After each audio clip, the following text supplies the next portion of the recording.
Welcome to BB9 news. ముందుగా headlines చూద్దాం. 5 ఏళ్లలో కుప్పం ప్రజల రుణం తీర్చుకుంటానన్న సీఎం చంద్రబాబు. సొంత నియోజకవర్గం కుప్పంలో సీఎం చంద్రబాబు బహిరంగ సభ. కుప్పం ప్రజలు తనను 8 సార్లు గెలిపించారని వెల్లడి. తాను కుప్పం వచ్చినా రాకపోయినా ఇక్కడి ప్రజలు గెలిపించారని వ్యాఖ్యలు. అసెంబ్లీ స్పీకర్ కు లేఖ రాసిన జగన్. ముఖ్యమంత్రి మంత్రుల తర్వాత జగన్ ప్రమాణం. ఇది నిబంధనలకు విరుద్ధమన్న జగన్. తమకు ప్రతిపక్ష హోదా ఇచ్చేది లేదని చెప్పకనే చెప్పారని విమర్శలు.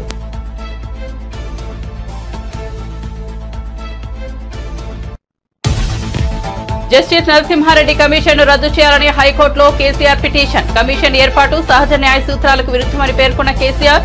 బీఆర్ఎస్ హయాంలో నిబంధనల మేరకే విద్యుత్ కొనుగోలు జరిగిందని వెల్లడి.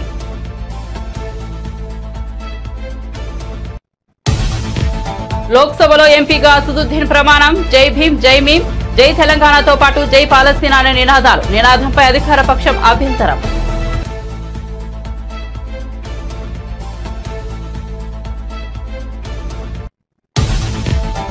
జీవన్ రెడ్డిని కోల్పోయేందుకు కాంగ్రెస్ సిద్ధంగా లేదన్న బట్టి విక్రమార్క. జీవన్ రెడ్డి మనస్తాపానికి కారణాలను అధిష్టానం దృష్టికి తీసుకెళ్తామన్న బట్టి కష్టకాలంలో ఉన్నప్పుడు పార్టీని చక్కదిద్దేందుకు కృషి చేశారని కితాబు. పార్టీ నాయకత్వం జీవన్ రెడ్డితో మాట్లాడుతోందని వెల్లడి. తెలంగాణ బిడ్డగా కిషన్ రెడ్డిని సత్కరించానన్న మంత్రి కోమిటిరెడ్డి. కేంద్ర మంత్రి పదవి చేపట్టినందుకు సత్కరించినట్లు వెల్లడి. తెలంగాణ అభివృద్ధికి సహకరించాలని కోరానన్న కోమిటిరెడ్డి.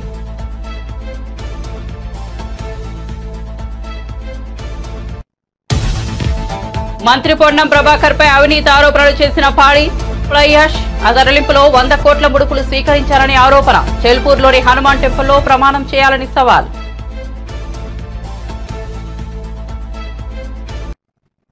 ఇక వార్త వివరాల్లోకి వెళ్తే ఏపీ ముఖ్యమంత్రి చంద్రబాబు సొంత నియోజకవర్గం కుప్పం విచ్చేశారు. కుప్పంలో ఏర్పాటు చేసిన భారీ బహిరంగ సభకు చంద్రబాబు హాజరయ్యారు. ఈ సందర్భంగా ఆయన ప్రసంగిస్తూ కుప్పం నియోజకవర్గ ప్రజలకు పాదాభివందనం చేస్తున్నానని వెల్లడించారు. చాలా ఎన్నికల్లో తాను పోటీ చేశారని, ఎమ్మెల్యేగా ఎన్నుకోవడం ఇది 9వసారి అని తెలిపారు. అందులో 8 పర్యాయాలు కుప్పం నుంచే ఎమ్మెల్యే అయ్యానని వివరించారు. ఇక్కడి ప్రజలు తనను తిరుగులేని మెజార్టీతో గెలిపించారని చంద్రబాబు సంతోషం వ్యక్తం చేశారు. కుప్పం వ్యవహారాలు చూస్తున్న ఎమ్మెల్సీ శ్రీకాంత్ కు, మంత్రి మండిపల్లి రాంప్రసాద్ రెడ్డికి, మండల పార్టీ నేతలకు అభినందనలు తెలుపుకుంటున్నట్లు వెల్లడించారు. కుప్పం ముద్దు బిడ్డగానే పుడతాను, మీ సేవ కోసమే ఉంటాను. అలాంటి అరుదైన అనుభవం ఈ నియోజకవర్గం. ఈసారి ఎన్నికలు జరిగాయి. 164 మంది ఎమ్మెల్యేలు గెలిపించారు. వైఎస్ఆర్ కాంగ్రెస్ పార్టీని చిత్తుగా ఓడించారు. 11 సీట్లే గెలిచారు. అంటే ప్రజాస్వామ్యంలో ఎవరైనా సరే విర్ర వీగితే ఇదే గతి పడుతుందని ప్రజలు నిరూపించారని చెప్పి నేను మీ అందరికీ తెలియజేస్తున్నా. కుప్పం నియోజకవర్గం ఉంది, నా సామాజిక వర్గం లేదు గాని ఈ వెనుకబడిన వర్గాలే నా సామాజిక వర్గం. 40 ఏళ్లుగా గెలిపిస్తున్నారు. అందుకే రాష్ట్రంలో 8 మంది కేబినెట్ మంత్రులుగా బీసీలను పెట్టాం. ఇది ఒక చరిత్ర. 24 మందికి 8 మంది బీసీలు ఉండడం చరిత్ర అని చెప్పి కూడా నేను మీకు తెలియజేస్తున్నా. ఈరోజు 4వసారి నేను ముఖ్యమంత్రిగా ప్రమాణ స్వీకారం చేశాను. ప్రమాణ స్వీకారం చేస్తానే పోలవరం పోయాను, అమరావతికి వెళ్లాను, అసెంబ్లీ సమావేశాలు పెట్టుకున్నాం, కేబినెట్ సమావేశం పెట్టుకున్నాం. తర్వాత నాకు ప్రత్యక్ష దేవుళ్లైన కుప్పం దేవుళ్లని కలవడానికి ఇక్కడికి వచ్చాను. ఇక్కడి నుంచి ప్రజాక్షేత్రానికి వెళతాను. వెళ్లే ముందు మీ ఆశీస్సులు తీసుకోవాలని, మీ అందరితో కలిసి మాట్లాడాలని, మిమ్మల్ని చూడాలనే ఉద్దేశంతోనే నేను ఇక్కడికి వచ్చాను. నేను ఈరోజు ఒకే ఒక విషయం మీ అందరికీ విజ్ఞప్తి చేస్తున్నాను. నేను మీకు రుణపడి ఉన్నాను. 5 ఏళ్లలో మీ రుణం తీర్చుకుంటానని మరొక్కసారి మీ అందరికీ హామీ ఇస్తున్నా, వాగ్దానం ఇస్తున్నా. అన్ని విధాల అభివృద్ధి చేస్తాను. భగవంతుడు నాకు ఎంత శక్తి ఇస్తే అంత శక్తిని ఉపయోగించి కుప్పాన్ని అగ్రస్థానంలో పెట్టడానికి ప్రయత్నం చేస్తాను. ఏపీ అసెంబ్లీలో ఎమ్మెల్యేల ప్రమాణ స్వీకారం జరిగిన తీరుపై మాజీ సీఎం జగన్ అభ్యంతరం వ్యక్తం చేశారు. ముఖ్యమంత్రి మంత్రుల తర్వాత తనకు ప్రమాణ స్వీకారం చేసే అవకాశం ఇవ్వడాన్ని ఆయన ఆక్షేపించారు. తమకు విపక్ష హోదా ఇవ్వరాదని ముందే నిర్ణయించుకున్నారా అని ప్రశ్నించారు. ముఖ్యమంత్రి మంత్రుల తర్వాత తనతో ప్రమాణం చేయించడం అసెంబ్లీ నియమావళికి విరుద్ధమని పేర్కొన్నారు. ఈ మేరకు Jagan AP assembly speaker Ayyanna పాత్రుడికి లేఖ రాశారు. విపక్షంలో ఎక్కువ సీట్లు ఉన్నవారికే ప్రతిపక్ష హోదా ఇవ్వాలని చట్టంలో స్పష్టంగా పేర్కొన్నారని జగన్ తన లేఖలో పేర్కొన్నారు. అంతే తప్ప ప్రతిపక్ష హోదా ఇవ్వాలంటే 10% సీట్లు ఉండాలని ఎక్కడా చెప్పలేదని స్పష్టం చేశారు. తెలంగాణ విద్యుత్ కమిషన్ పై బీఆర్ఎస్ అధినేత కేసీఆర్ హైకోర్టును ఆశ్రయించారు. జస్టిస్ నరసింహారెడ్డి కమిషన్ రద్దు చేయాలని కేసీఆర్ రిట్ పిటిషన్ దాఖలు చేశారు. కమిషన్ ఏర్పాటు సహజ న్యాయ సూత్రాలకు విరుద్ధమని పిటిషన్లో పేర్కొన్నారు. బీఆర్ఎస్ హయాంలో నిబంధనల మేరకే విద్యుత్ కొనుగోలు జరిగిందని తెలిపారు. జస్టిస్ నరసింహారెడ్డి మీడియా సమావేశం ఏర్పాటు చేసి మరీ ఏకపక్షంగా వ్యవహరించారని అందులో పేర్కొన్నారు. ఈ పిటిషన్లో విద్యుత్ కమిషన్ జస్టిస్ నరసింహారెడ్డిని కేసీఆర్ ప్రతివాదులుగా చేర్చారు. ఎనర్జీ విభాగాన్ని కూడా ప్రతివాదిగా చేర్చారు.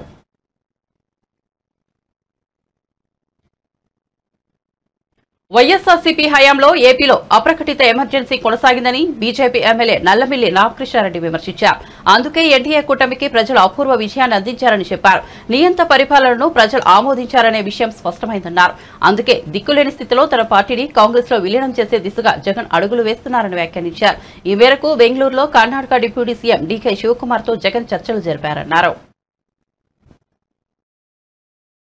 పరిపాలనలో 2019 నుంచి 2024 వరకు కొనసాగితే ఆ అప్రకటిత ఎమర్జెన్సీని కూడా వ్యతిరేకిస్తూ ఇవాళ ప్రజలు అపూర్వమైన విజయం కూటమికి అందించారు.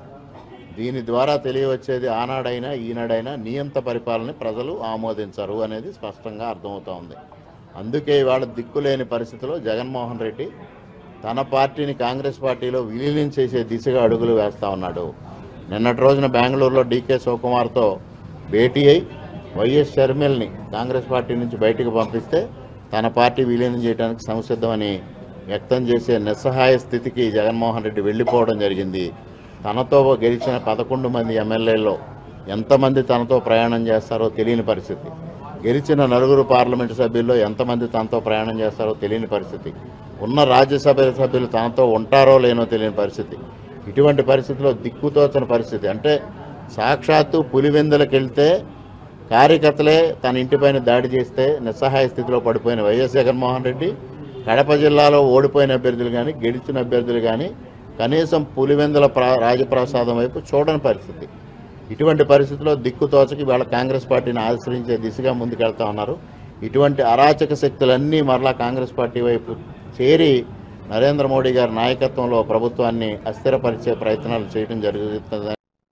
తమకు కావాల్సిన వారికి ఉద్యోగాలు కల్పించడం కోసం వైసీపీ ప్రభుత్వం ప్రజాధనాన్ని పప్పు బెల్లాల మాదిరిగా పంచిపెట్టేసిందని తెలుగుదేశం పార్టీ అధికార ప్రతినిధి నీలాయపాలెం విజయ్ కుమార్ ఆరోపించారు. కేవలం దీనికోసమే డిజిటల్ కార్పొరేషన్ పెట్టారని, దాని చైర్మన్, వైస్ చైర్మన్ ఇళ్లలో పిల్లలకు ట్యూషన్లు చెప్పే టీచర్లను కూడా ఈ కార్పొరేషన్ లో ఉద్యోగాలు చూపించి జీతాలు చెల్లించారని తెలిపారు. వైసీపీ ప్రభుత్వంలో ఎంత అడ్డగోలుగా పాలన సాగిందో తెలుసుకోవడానికి ఇదో పెద్ద ఉదాహరణ అన్నారు. సోమవారం అక్కడ టీడీపీ కేంద్ర కార్యాలయంలో ఆయన విలేకరులకు ఆ వివరాలు వెల్లడించారు. దారుణంగా నాశనం చేశారో ఒక్కొక్కటి వార్తలు బయటకు వస్తుంటే ఆవేదన కలుగుతుంది. సో చిన్న చిన్న కార్పొరేషన్లు కూడా వదలకుండా దాంట్లో తమ వారిని చొప్పించేసి ఏ విధంగా కార్పొరేషన్ని నాశనం చేశారో, కార్పొరేషన్ అనే ఒక పదాన్ని ఎంత ఘోరంగా వాడుకున్నారో చూస్తుంటే ఆవేదన కలుగుతుంది. సో దాంట్లో ఈరోజు మన ముందుకు వచ్చింది digital corporation, AP digital corporation. TDP 2014-19 మధ్యలో కంటెంట్ కార్పొరేషన్ని గవర్నమెంట్ శాఖలకి కంటెంట్ తయారు చేయడానికి ఒక కంటెంట్ కార్పొరేషన్ అంటూ పెడితే దాన్ని వీళ్ళు వచ్చిన తర్వాత 1924 మధ్యలో డిజిటల్ కార్పొరేషన్ లిమిటెడ్ అని పేరు మార్చి దాన్ని ఎంత సంపూర్ణంగా వాడుకున్నారంటే బహుశా ఏ కార్పొరేషన్ని ఇంత ఎత్తున దాంట్లో 50%, 30%, 60% పెడితే దీంట్లో 100% కేవలం తమ వాళ్ళ కోసం, తమ వాళ్ళ చేత, తమ వాళ్ళ కొరకు అంటారే ఆ టైప్లో పూర్తిగా డిజిటల్ కార్పొరేషన్ని వాడుకున్నారు. అసలు తమ పార్టీలోని వారి కోసం, తమ పార్టీలోని వారికి ఉద్యోగాలు ఇవ్వడం కోసం ఏకంగా ఒక కార్పొరేషన్ ఏర్పరిచి ఆ కార్పొరేషన్ నిండా ఏ రకమైన క్వాలిఫికేషన్స్తో ఏ రకమైన సంబంధం లేకుండా తమ వాళ్ళని ఉద్యోగులుగా దాంట్లో నింపేసి దాంట్లో 3వ వంతు అసలు ఆఫీస్కే రారంటే ఫేక్ ప్రొఫైల్స్. సో ఆఫీస్కే రారు, వీళ్ళు ఎవరు ఉంటారో ఎక్కడ జీతాలు ఇచ్చారో మనకైతే తెలియదు. కానీ మొత్తం దాదాపు చిన్న కార్పొరేషన్ అది. దానికి 129 మంది ఉద్యోగులతో దాంట్లో 42 మంది ఆఫీసులకే రారు. ఈ లెవెల్లో చేశారు.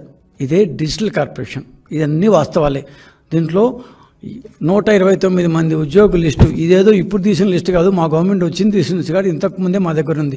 మేము ఇంతకుముందు ఇవన్నీ పెడితే మాకు నోటీసులు పంపించారు అప్పటి సదరు చైర్మన్ చిన్న వాసుదేవరెడ్డి గారు, మీరు తప్పు మారుతున్నారు అది ఇది అని. వాసుదేవరెడ్డి గారు మీరు ఎక్కడున్నారో ఇప్పుడు, మీ తప్పులు మాఫీ అయిపోతాయని చెప్పి మా గవర్నమెంట్ రాగానే రిజైన్ చేసి చెక్కేశారు. సో మీ తప్పులు ఎక్కడికి పోవు, ఖచ్చితంగా అన్ని you need to face the music for all what you have done. ఇంకో అబ్బాయి ఎవరు, మాధవరావు అనొకతను, రఘు అనొకతను, ఇంకేదో ఈ పేర్లు ఉన్నాయండి. వీళ్ళందరూ కలిసి కూడా ఖచ్చితంగా they need to face the music. అసలు 1, 2 కాదు, 129 మంది ఉద్యోగాలు తమ వాళ్ళ చేతనే, తమ వాళ్ళ కొరకు ఎలా నింపేశారంటే 5 ఏళ్ల ఈ కార్పొరేషన్ ఇంట్లో కోట్ల రూపాయల ప్రజల సొమ్ముని ప్రభుత్వ కార్యకలాపాల యాడ్స్ని మేము ఇస్తున్నాము. గవర్నమెంట్ కార్యకలాపాలని సాక్షి టీవీలో, సాక్షి పేపర్లో ఇచ్చింది కాకుండా ఈ డిజిటల్ కార్పొరేషన్ ద్వారా మేము యాడ్స్ ఇస్తాము అని చెప్తూ కోట్ల రూపాయలని డిస్గైజ్ యాడ్స్ ద్వారా వాడుకున్నారు. తెలుగుదేశం పార్టీ పెట్టిన కంటెంట్ కార్పొరేషన్ పేరు మార్చి దాని ద్వారా అస్మదీయులకు ఉద్యోగాలు ఇచ్చుకున్నారు, డబ్బులు ఇచ్చుకున్నారు, వెబ్సైట్లను ఎంపానల్ చేసుకున్నారు, దానికి యాడ్స్ ఇచ్చుకున్నారు. సో వైసీపీ సోషల్ మీడియా కోసం డిజిటల్ కార్పొరేషన్ని ఒక ఉద్యోగ పునరావాస కేంద్రంగా వాడుకున్నారు. 1, 2 కాదు, 129 మంది ఉద్యోగులు. దీనిలో ఇంకా తమాషైన విషయం ఏంటంటే ఐ డ్రీమ్ అనే ఒక యూట్యూబ్ ఛానల్ నిర్వహించే ఒక వ్యక్తికి అదే రకమైన అదే డొమైన్లో ఉన్న ఒక ప్రభుత్వ కార్పొరేషన్కి ఏ విధంగా చైర్మన్షిప్ ఇస్తారు? ఇట్స్ కాన్ఫ్లిక్ట్ ఆఫ్ ఇంట్రెస్ట్ కదా. ఐ డ్రీమ్ అనే ఒక యూట్యూబ్ ఛానల్ ఏం చేస్తుంది, రకరకాల ప్రోగ్రామ్స్ని యాడ్స్ ద్వారా ఇస్తుంది, అది ఒక ప్రైవేట్ కంపెనీ. ఇప్పుడు ఈ డిజిటల్ కార్పొరేషన్ ఏం చేసింది, గవర్నమెంట్ ప్రోగ్రామ్స్ని యాడ్స్ ద్వారా ఇస్తుంది. సో వీళ్ళిద్దరు చేసే పని దాదాపు ఒకటే, కానీ ఏ రకమైన కాన్ఫ్లిక్ట్ ఆఫ్ ఇంట్రెస్ట్ అనే చూడకుండా జగన్మోహన్ రెడ్డి గారు ఆయనకి పాపం వాళ్ళకి ఇవ్వాలి అంటే అసలు ఆయన దానకర్ణుడు ఇచ్చేశాడు అన్నమాట. సో చిన్న వాసుదేవ్. తెలంగాణకు చెందిన ఎంపీలు లోక్సభలో ప్రమాణం చేశారు. హైదరాబాద్ ఎంపీ అసదుద్దీన్ ఓవైసీ ప్రమాణ స్వీకారం సభలో దుమారం రేపింది. ఆయన ప్రమాణంపై అధికార పక్షం ఆగ్రహం వ్యక్తం చేసింది. అసదుద్దీన్ ప్రమాణం చేసిన తర్వాత చివరిలో జై భీమ్, జై భీమ్, జై తెలంగాణ, జై పాలస్తీనా అని నినాదాలు చేశారు. ఈ నినాదాలపై అధికార పక్షం అభ్యంతరం వ్యక్తం చేసింది. వరంగల్ ఎంపీ కడియం కావ్య తెలుగులో ప్రమాణం చేశారు. ప్రమాణం చివరిలో కావ్య జై భీమ్, జై భద్రకాళి, సేవ్ కాన్స్టిట్యూషన్ అని నినాదాలు చేశారు. ఖమ్మం ఎంపీ రామసహాయం రఘురామరెడ్డి ఇంగ్లీష్లో ప్రమాణం చేశారు. చివరిలో జై హింద్, జై తెలంగాణ, జై సంవిధానాన్ని నినదించారు. బీజేపీ ఎంపీ ధర్మపురి అరవింద్ ఇంగ్లీష్లో ప్రమాణం చేశారు. గోడం నగేష్, అసదుద్దీన్ ఓవైసీ హిందీలో ప్రమాణం చేశారు. గడ్డం వంశీకృష్ణ, రఘునందన్ రావు, కొండా విశ్వేశ్వరరెడ్డి ఇంగ్లీష్లో ప్రమాణం చేశారు. సురేష్ షెట్కార్, ఈటల రాజేందర్, డికే అరుణ, మల్లు రవి, కుందూరు రాఘవి, చామల కిరణ్ కుమార్ రెడ్డి, బలరాం నాయక్ తెలుగులో ప్రమాణం చేశారు. ఈటెల జై సమ్మక్క సారాలమ్మ అని నినదించారు.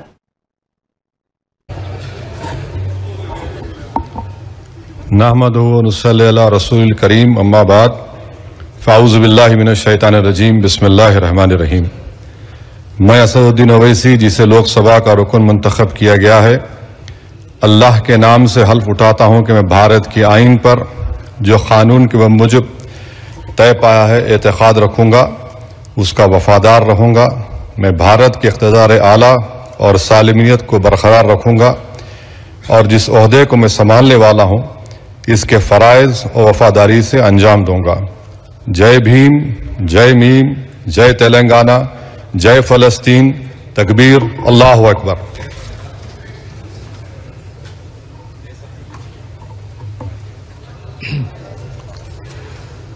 श्री జీవన్ రెడ్డిని కోల్పోయేందుకు తమ పార్టీ సిద్ధంగా లేదని తెలంగాణ ఉప ముఖ్యమంత్రి మల్లుబట్టి విక్రమార్క అన్నారు. జీవన్ రెడ్డి గౌరవానికి భంగం కలగకుండా చూస్తామని స్పష్టం చేశారు.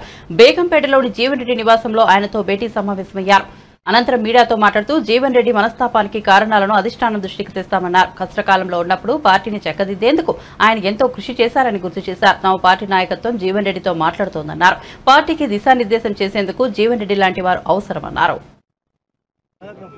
వారు మాకున్నటువంటి సీనియర్ నాయకులుగా మాకు కూడా మార్గదర్శకం చేస్తూ పార్టీని ప్రభుత్వాన్ని నడిపించడానికి వారికి ఉన్నటువంటి ఆ సీనియారిటీ కానీ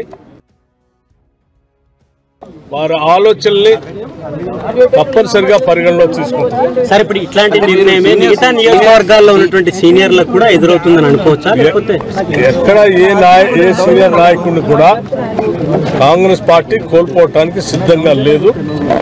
కాంగ్రెస్ పార్టీ ఈరోజు ఈ స్థాయిలో ఉందంటే అటువంటి నాయకులందరూ కష్టపడి పోగేస్తేనే ఈరోజు కాంగ్రెస్ పార్టీ రాష్ట్రంలో పాలన చేస్తా ఉంది. కాబట్టి ఏ నాయకులకు కూడా మనస్తాపం గురి అయితే మేమందరం బాధపడతాం. సీనియర్ నాయకులు ఆయనకు తెలియకుండా జాయిన్ చేసుకున్నారు అంటున్నారు. జరిగిన పరిణామాలన్నీ మీకు తెలిసినాయే. నేను ప్రత్యేకంగా మళ్ళీ వాటి లోతుల్లో పోవాల్సిన అవసరం లేదు. తప్పనిసరిగా పార్టీ నాయకత్వం వారిని సంపూర్ణంగా వారి స్థాయికి తగ్గట్టుగా వారి సీనియారిటీ తగ్గట్టుగా వారి గౌరవానికి ఎక్కడ భంగం కలగకుండా ఉండే స్థాయిలోనే వారి నిర్ణయాలు ఉంటాయి. వారిని అట్లాగే గౌరవించాలి. తెలుగు రాష్ట్రాల్లో ఎన్నికైన ఎంపీలు తెలుగులో ప్రమాణ స్వీకారం చేయడానికి తడబడుతున్న వేళ తమిళనాడు రాష్ట్రానికి సంబంధించిన కృష్ణగిరి నియోజకవర్గం ఎంపీ కె గోపీనాథ్ తెలుగులో ప్రమాణ స్వీకారం చేసి అందరినీ ఆశ్చర్యానికి గురిచేశాడు. భారత పార్లమెంట్ లోక్సభ సభ్యునిగా ఎన్నికైనందున శాసన ద్వారా నిర్మితమైన భారత రాజ్యాంగం పట్ల నిజమైన విశ్వాసము విధేయత చూపుతానని, భారతదేశ సార్వభౌమాధికారాన్ని సమగ్రతను కాపాడుతానని, నేను స్వీకరించబో కర్తవ్యాన్ని శ్రద్ధాశక్తులతో నిర్వహిస్తానని దైవ సాక్షిగా ప్రమాణం చేస్తున్నాను. నంద్రి వనకం, జై తమిళనాడు. నేను భారత పార్లమెంట్ లోక్సభ సభ్యునిగా ఎన్నికైనందున శాసన ద్వారా నిర్మితమైన భారత రాజ్యాంగం పట్ల నిజమైన విశ్వాసము విధేయత చూపుతానని, భారతదేశ సార్వభౌమాధికారాన్ని సమగ్రతను కాపాడుతానని, నేను స్వీకరించబో కర్తవ్యాన్ని శ్రద్ధాశక్తులతో నిర్వహిస్తానని దైవ సాక్షిగా ప్రమాణం చేస్తున్నాను. నంద్రి వనకం, జై తమిళనాడు. తెలంగాణ బిడ్డ కిషన్ రెడ్డి కేంద్ర మంత్రి పదవి చేపట్టినందుకు ఆయనను సత్కరించానని తెలంగాణ మంత్రి కోమిటిరెడ్డి వెంకటరెడ్డి తెలిపారు. మంగళవారం మంత్రి పొంగిలేటి శ్రీనివాసరెడ్డితో కలిసి ఆయన కిషన్ రెడ్డిని కలిశారు. అనంతరం కోమిటిరెడ్డి మీడియాతో మాట్లాడుతూ తెలంగాణ రాష్ట్ర అభివృద్ధికి సహకరించాలని కోరినట్లు చెప్పారు. దీనికి ఆయన సానుకూలంగా స్పందించారన్నారు. తెలంగాణ బిడ్డగా కేంద్ర మంత్రిగా రాష్ట్రానికి సహకరిస్తానని హామీ ఇచ్చారన్నారు.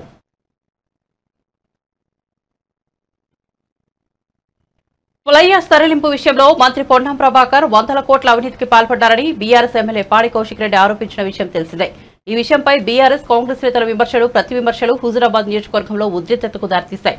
ఇరు పార్టీల నేతలు సవాళ్లు ప్రతి సవాళ్ల నేపథ్యంలో పాడి కౌశిక్ రెడ్డిని పోలీసులు హౌస్ అరెస్ట్ చేశారు. మంత్రి పొన్నం ప్రభాకర్ పై పాడి కౌశిక్ రెడ్డి చేసిన విమర్శలను కాంగ్రెస్ పార్టీ ఇన్ఛార్జ్ ప్రణవ్ తోసిపుచ్చారు. కౌశిక్ రెడ్డిపై అవినీతి ఆరోపణలు గుప్పిస్తూ చెల్పూర్ హనుమాన్ టెంపుల్లో ప్రమాణం చేయాలని సవాల్ విసిరారు. ఈ సవాల్ను స్వీకరించిన పాడి మంగళవారం ఉదయం వీణవంకలోని తన నివాసం నుంచి చెల్పూర్ బయలుదేరగా పోలీసులు అడ్డుకుని హౌస్ అరెస్ట్ చేశారు. మరోవైపు ప్రణవ్ కూడా చెల్పూర్ బయలుదేరారు. దీంతో పోలీసులు హనుమాన్ దేవాలయం వద్ద 144 సెక్షన్ అమలు చేశారు. హుజూరాబాద్ జమ్మికుంట రహదారిలో బారికేడ్లను ఏర్పాటు చేసి కార్యకర్తలను ఎవరిని అక్కడికి అనుమతించడం లేదు. హనుమాన్ టెంపుల్లో చుట్టూ పోలీసులు భారీగా మోహరించారు.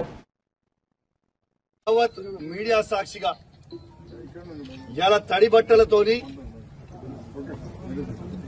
వెంకటేశ్వర స్వామి తిరుపతి వెంకటేశ్వర స్వామి కండువ కప్పుకొని హనుమంతుని కొండగట్టు హనుమంతుని విగ్రహం పటం చేతిలో పట్టుకొని ఇలా ప్రమాణం చేస్తా ఉన్నాను. పాడి కౌశిక్ రెడ్డి అనే నేను నా హుజూరాబాద్ నియోజకవర్గంలో ఏ ఒక్క అవినీతి చెయ్యలేదని ఆ వెంకటేశ్వర స్వామి సాక్షిగా హనుమంతుని సాక్షిగా చెల్పూర్ హనుమాన్ స్వామి సాక్షిగా ప్రమాణం చేసి చెప్తా ఉన్నానని చెప్పి సందర్భంగా తెలియజేస్తాను. శేఖర్, నా రిక్వెస్ట్ ఏంటంటే నేను రిక్వెస్ట్ ఏం చేస్తున్నాను, నేను మీ లా అండ్ ఆర్డర్ ని గౌరవిస్తున్నా, మీ అందరిని కూడా గౌరవిస్తున్నా. కాబట్టే నేను ఇంతసేపు కూడా ఓపికగా ఉన్నా, సిపి గారు కూడా పర్మిషన్ ఇస్తారని వెయిట్ చేస్తున్నా. మీరు చేయకపోతే నేను ఒక్కరిని పంపురు, జస్ట్ 1 పర్సన్ ని పంపురు. నేను ఒక్కరిని, నేను ఏమంటున్నా, ఇప్పుడు సవాల్ విసిరింది అయితే వాళ్ళే కదా సీఏ గారు, అది ఒక్కరి. ఇప్పుడు సవాల్ విసిరింది మంత్రి గారు, వాళ్ళ ప్రభుత్వమే. నేనేమంటున్నా, ప్రభుత్వం సవాల్ విసిరి నేను స్వీకరించిన మీరు నన్ను ఎస్కాట్ లో తీసుకుపోండి, నన్ను సింగిల్ పర్సన్ ని తీసుకుపోండి అని రిక్వెస్ట్ చేస్తున్నా. ఎందుకంటే నేను ప్రమాణం చేయడానికి సిద్ధంగా ఉన్నా. నేను చేసే సింగిల్ పర్సన్ తీసుకుపోరాదు, విత్ ఫుల్ ఎస్కాట్ తీసుకొని పోండి. నా గన్మెన్ రారు, నా కార్యకర్తలు రారు, ఎవరు రారు, ఓన్లీ 1 పర్సన్ వస్తా. ప్లీజ్ దయచేసి కానీ కొంచెం దయచేసి మీరు అర్థం చేసుకోండి. కాదు, నేను అనేది ఏంటంటే మేమైతే మిమ్మల్ని ఇబ్బంది పెడుతున్నాం కదా, మేమైతే ఏమి ఇబ్బంది, నేను ఒక్కరినే వస్తా అంటున్నాను. నేను మా కార్యకర్తలు ఒక్కరు రారు, నేను ఒక్కరినే వస్తాను. నాకు పోలీసు వాళ్ళు అనుమతిస్తలేరు కాబట్టి ఒక బాధ్యత కలిగిన శాసనసభ్యునిగా నా నియోజకవర్గ శాంతి భద్రత దృశ్యాల ఇలా అవన్నీ ఆలోచన చేసి చాలా ఓపికగా ఉండి మా బీఆర్ఎస్ పార్టీ కార్యకర్తలు దాదాపు 10,000 మంది ఇలా ఊరూరు నుంచి బయలుదేరుతామని ఫోన్లు చేసిన, నేను వీళ్ళు అరెస్ట్ చేసిన ఎవరిని కూడా తొందరపడొద్దు. మనం బాధ్యత కలిగే పొజిషన్ ఉన్నాం ఈ నియోజకవర్గంలో. మీరు ఎవరు రాకండి, నేను ఒక్కనే వస్తా అని చెప్పిన. నేను పొన్నం ప్రభాకర్ గారిని ఒక్కటే చెప్తా ఉన్నా, మీకు ఫ్లై యాష్ లో మీరు 100 కోట్ల అవినీతి చేసిరని నేను బహిరంగంగా చెప్పడం జరిగింది. మీరు ఎందుకు ఇయ్యాలటి దాకా ఆ ఫ్లై యాష్ మీద మీరు స్పందిస్తలేరు? ఎందుకంటే మీరు అవినీతి చేసిరు కాబట్టే మీరు స్పందిస్తలేరా? నేను మరొక అవకాశం నీకు ఇస్తా ఉన్నాను. నిన్న చెప్పినా ఇవాళ కూడా చెప్తున్నా, మీ అందరూ రేపు నువ్వు పబ్లిక్ అవసరం లేదు, కార్యకర్తలు అవసరం లేదు, నీ కార్యకర్తలు అవసరం లేదు, పబ్లిక్ నువ్వు ఒక్కనివిరా, నేను ఒక్కనే వస్తా. నువ్వేం పెద్ద సీనియర్ ఏం కాదు, నువ్వు ఫస్ట్ టైం ఎమ్మెల్యే, నేను ఫస్ట్ టైం ఎమ్మెల్యే. ఇద్దరం కలిసి పోదాం. నువ్వు ఈ 100 కోట్ల అవినీతి చెయ్యలేదని ప్రమాణం చేయి. నేను నీకు బహిరంగంగా క్షమాపణ చెప్తా. రేపు కూడా పొన్నం ప్రభాకర్ గారు నాలాగా నేను ఎట్లయితే నా నిజాయితీ నిరూపించుకున్నా ఇవాళ, రేపు పొన్నం ప్రభాకర్ గారు వెంకటేశ్వర స్వామి సాక్షిగా రేపు వచ్చి ప్రమాణం చేస్తారని నేను అనుకుంటా ఉన్నాను. రేపు నేను మాత్రం ఖచ్చితంగా అపోలో టీటీడీ వెంకటేశ్వర స్వామి టెంపుల్ దగ్గరికి నేను ఖచ్చితంగా పోతాను. రేపాడ నీకోసం 11 గంటలకి వెయిట్ చేస్తాను. మీరు ఖచ్చితంగా వస్తారని ఆశిస్తా ఉన్నాను. ప్రభుత్వం మీదే, పోలీసులతో నన్ను అరెస్ట్ చేపియొద్దు, మీరు కూడా అరెస్ట్ కావద్దు. మీరు ఎందుకంటే ప్రభుత్వం మీరే, మంత్రి మీరే, ఏం లొల్లి లేదు. మొత్తం సెక్యూరిటీ పెట్టు, అందరినీ సెక్యూరిటీ పెట్టుకొని మన ఇద్దరమే వయసొద్దాం. టెంపుల్ లోపలికి పూజారులు ఉంటారు, ఆడ వయసొద్దాం. తడి బట్టలు ఇద్దరం ఆడనే గుడిలోనే స్నానం చేద్దాం, ఇద్దరం లోపలికి పోయి ప్రమాణం చేద్దామని. బులెటిన్ ముగించే ముందు హెడ్లైన్స్ మరోసారి చూద్దాం. 5 ఏళ్లలో కుప్పం ప్రజలు రుణం తీర్చుకుంటానన్న సీఎం చంద్రబాబు. సొంత నియోజకవర్గం కుప్పంలో సీఎం చంద్రబాబు బహిరంగ సభ. కుప్పం ప్రజలు తనను 8 సార్లు గెలిపించారని వెల్లడి. తాను కుప్పం వచ్చినా రాకపోయినా ఇక్కడి ప్రజలు గెలిపించారని వ్యాఖ్యలు.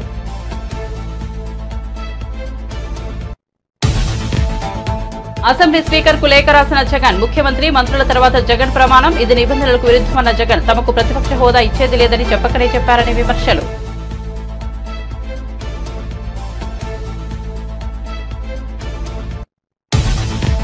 జస్టిస్ నరసింహారెడ్డి కమిషన్ రద్దు చేయాలని హైకోర్టులో కేసీఆర్ పిటిషన్. కమిషన్ ఏర్పాటు సహజ న్యాయ సూత్రాలకు విరుద్ధమని పేర్కొన్న కేసీఆర్. బీఆర్ఎస్ హయాంలో నిబంధనల మేరకే విద్యుత్ కొనుగోలు జరిగిందని వెల్లడి.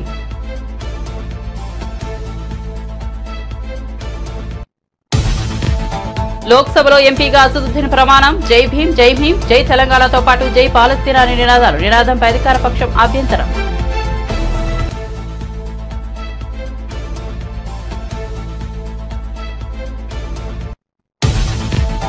జీవన్ రెడ్డిని కోల్పోయేందుకు కాంగ్రెస్ సిద్ధంగా లేదన్న బట్టి విక్రమార్క. జీవన్ రెడ్డి మనస్తాపానికి కారణాలను అధిష్టానం దృష్టికి తీసుకెళ్తానన్న బట్టి కష్టకాలంలో ఉన్నప్పుడు పార్టీని చక్కదిద్దేందుకు కృషి చేశారని కితాబు. పార్టీ నాయకత్వం జీవన్ రెడ్డితో మాట్లాడుతోందని వెల్లడి.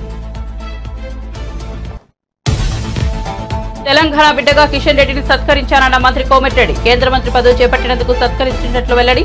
తెలంగాణ అభివృద్ధికి సహకరించాలని కోరానన్న కోమటిరెడ్డి.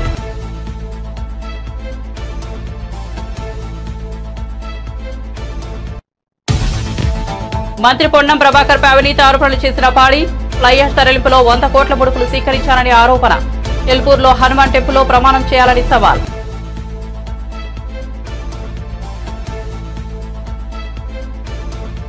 మరిన్ని అప్డేట్స్ కోసం చూస్తూనే ఉండండి BB9 న్యూస్.